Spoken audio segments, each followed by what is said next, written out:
이번에는 현장 특파원 리포트 시간입니다. 한국경제신문의 정인설 워싱턴 특파원 연결해 보겠습니다. 안녕하십니까? 안녕하세요. 최근에 한국은 오미크론 확산세가 굉장히 더 심해지고 있는데 반면에 미국과 영국에서는 증가세가 둔화되면서 조심스럽게 좀 낙관적인 입장이 전해지고 있다고 들었습니다. 현재 상황이 어떻습니까?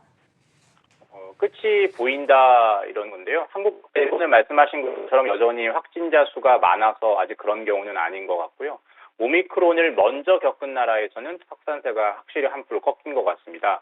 남아공, 영국, 미국이 대표적이죠. 그래서 오미크론이 팬데믹의 마지막이 되고 이제는 독감 같은 풍토병이 돼서 엔데믹 시대가 열리는 것 아니냐고 기대를 하고 있습니다. 오미크론이 예상대로 전염성은 강하지만 치명적이지 않기 때문인데요. 이 자체가 자연 백신이 됐다라는 논리입니다. 세계 인구의 절반이 백신을 맞았거나 코로나19에 걸려서 자연 백신을 접종한 상태라는 겁니다. 대부분의 사람들이 어린이일 때 한두 번 코로나를 겪거나 백신을 맞아서 어른이 되면서 면역력을 길러가는 형태가 될 것이라는 전망입니다. 이미 영국이나 스페인, 덴마크 같은 유럽의 일부 국가에서는 국가 방역 체계를 엔데믹으로 전환할 준비를 하고 있습니다. 코로나19가 완전히 종식되지는 않을 테니까 위드 코로나 시대를 인정하는 겁니다. 하지만 다음 변이가 어떨지가 변수겠죠. 오미크론과 달리 감당할 수 없는 수준이 된다면 또 팬데믹 종식이 다시 늦어질 수 있습니다. 그리스 알파벳 순서로 오미크론 다음이 이제 파이, 시그마인데 오미크론 다음 우세종이 어떤 종이 될지 모르겠지만 엔데믹 여부를 결정지을 것으로 전문가들은 전망하고 있습니다. 부동산 시장도 비교를 한번 해볼 텐데요. 지난해 한국에서도 부동산 거래가 활발했지만 미국에서도 만만치 않은 거래량을 보였다고 합니다. 거래가 증가했던 요인과 함께 향후 미국의 주택시장 전망에 대해서는 어떤 반응들 나오고 있습니까? 미국의 부동산 거래량이 늘어난 이유는 모든 다른 국가들과 비슷합니다. 저금리로 인한 풍부한 유동성의 힘이 가장 컸고요. 한국처럼 젊은 2030 세대의 영끌도 한몫을 했습니다.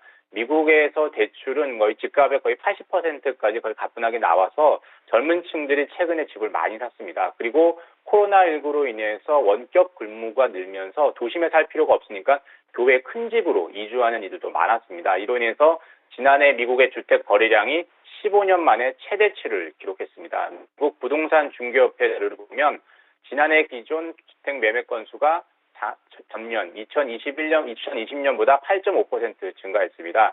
2016년 이후 가장 많은 거래량이고요. 거의 2008년 글로벌 금융위기가 터지기 직전에 거의 비슷한 수준이다라는 겁니다. 지난해 팔린 기존 주택의 중간값은 우리 돈으로 하면 4억 원 정도가 넘어서 전년보다 16.9% 상승했습니다. 1999년 22년 만에 최대 상승폭입니다. 대체적으로 올해 1분기 내지는 2분기까지는 미국 주택시장의 호황이 계속될 것으로 전망되고 있습니다. 하지만 미국의 기준금리가 올라서 대출금리가 상승하면 주택 수요가 더 줄어들지 않겠냐라는 예상이 많습니다. 이에 비해서 공급이 계속 늘고 있습니다. 평균 이상이라는 거죠. 이미 작년 10월에 주택 거래량이 1년 전보다 좀 감소했습니다. 다만 공급망 문제와 인력 부족 현상이 주택 공급에 타격을 줄지가 관건이 될 것 같습니다. 네, 지금까지 한국경제신문의 정인설 워싱턴 특파원과 함께했습니다. 도움 말씀 고맙습니다. 감사합니다.